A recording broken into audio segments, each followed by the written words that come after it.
আসসালামু আলাইকুম। আমাদের রিলেভেন্ট কস্টের আরেকটা ম্যাথ দেখো। এটা 2017 সালে আসছিল অ্যাকাউন্টিং ডিপার্টমেন্টে। কি Faisal chemical limited turns out a single product the highest capacity of company is কত? 6 লক্ষ। হ্যাঁ, 6 লক্ষ KG. Presently the farm produce 4,000 KG. Capacity 6 লক্ষ, ও এখন 4 লক্ষ কেজি উৎপাদন করেছে। It has received a foreign অফারের থেকে যদি একটা রিসিভ করে একটা অফার, সেটা হলো সেই 80,000 কেজি 13 টাকা করে দিবে। মানে ফরেন যে অফার করেছে সে 80,000 কেজি গ্রহণ করবে 13 টাকা করে। আর কোম্পানি বিক্রি করতো 16 টাকা 17 টাকা করে। ও কোম্পানি যখন 4 লক্ষ কেজি উৎপাদন করতো তখন 17 টাকা করে বিক্রি করতো। আর এখন অন্য একটা দেশের মানুষ এসে বলতেছে আমি 80,000 আমার উৎপাদন করে দেবো, 13 টাকা করে আমি দিব। এটা কি সম্ভব কিনা সেটা নিচে দেখতে হবে অঙ্কের মাধ্যমে। আচ্ছা, 4 লক্ষ কেজি আমাদের পণ্য উৎপাদন করতে আমরা কি কি করতাম? 4 লক্ষ পণ্য উৎপাদন করতে করতে কী কী খরচ হয়েছে সেটা আমাদের দেওয়া আছে। Direct materials, direct labour, variable overhead, fixed overhead দেওয়া আছে। তাই তো আমাদের একক মূল্য দেওয়া আছে, তা না আমাদের জন্য ইজি হবে। একক মূল্য হলে আমাদের জন্য অনেক সোজা হয়। প্রথমে আমরা সেলসটা হিসাব করি। সেলসের হিসাব কীভাবে করব? প্রথমে আমাদের কী করতে হবে, 4 লক্ষ মানে আমাদের আহ, নিজেদের হিসাব এটা, আর ফরেন হিসাব এটা। তা নিজেদের হিসাব কত? আমরা 4 লক্ষ পণ্য উৎপাদন করতেছি, বিক্রি করব 17 টাকা করে। তাহলে দেখো, আহ, 4 লক্ষ 4 লক্ষ যদি আমরা ব্যবহার করি 17 টাকা করে, তাহলে আমাদের আসে 6,68,000। পাইছি? 6,68,000।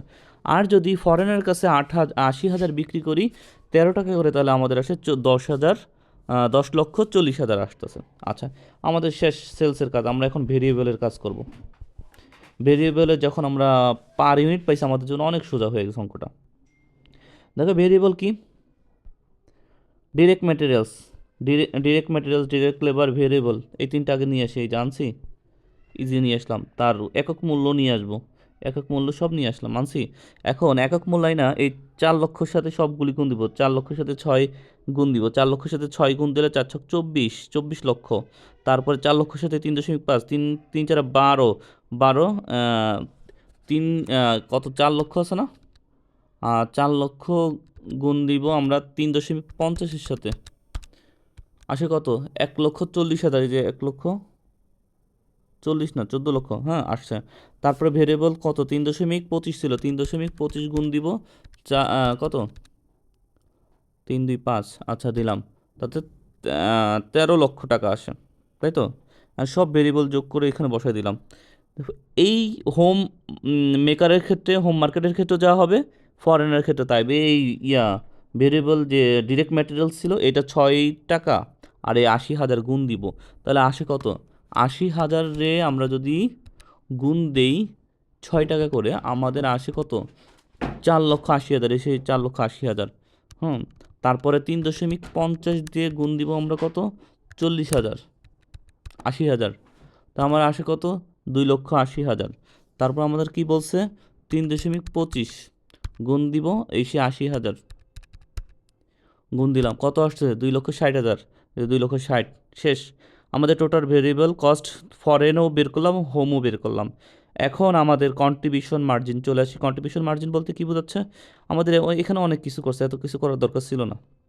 সব টোটাল কস্ট একসাথে যোগ করে তারপরে সেলসের সাথে বিয়োগ করে দিলে আমাদের কাজ হয়ে যেত, আগে যা আমরা করেছি, তাই তো?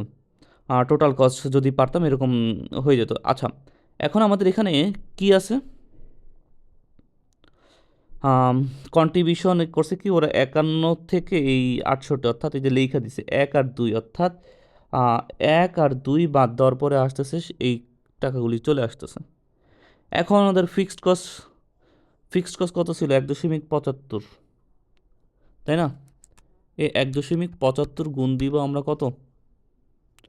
4 লক্ষর সাথে, 4 লক্ষর সাথে, তাহলে আমাদের আসে কত? 70 লক্ষ। সেই 70 লক্ষ এই যে আসছে। শুধু হোম মার্কেটের ক্ষেত্রেই আমাদের ফিক্সড কস্ট, ফরেনারের সাথে আমরা ফিক্সড কস্ট ব্যবহার করব না, জাস্ট আমি আবারও বলছি যে অতিরিক্ত যেটা উৎপাদন করব তার সাথে ফিক্সড কস্ট আমরা যোগ করব না। এখন আসি 3 আর 4, এই 3 আর 4 যদি বিয়োগ করি তাহলে আমাদের নেট প্রফিট আসে। এটার ক্ষেত্রে 10 লক্ষ আসে, হ্যাঁ, আর এটার ক্ষেত্রে 20,000 আসে। কথা বুঝাইতে পারছি?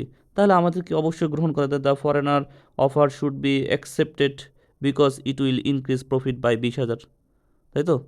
মন্দ কি যদি আমরা 20,000 টাকা ইনকাম করতে পারি, আমাদের কোনো সমস্যা নেই, আমরা এই অফারটা গ্রহণ করতেই পারি। আর এইগুলি যখন যোগ করব, এই যে ফরেনার হোম যোগ করলে যা আসে সব যোগ করে ফেলবো এভাবে, যোগ করে সব এখানে নিয়ে আসবো। আশা করি বুঝতে পারবো।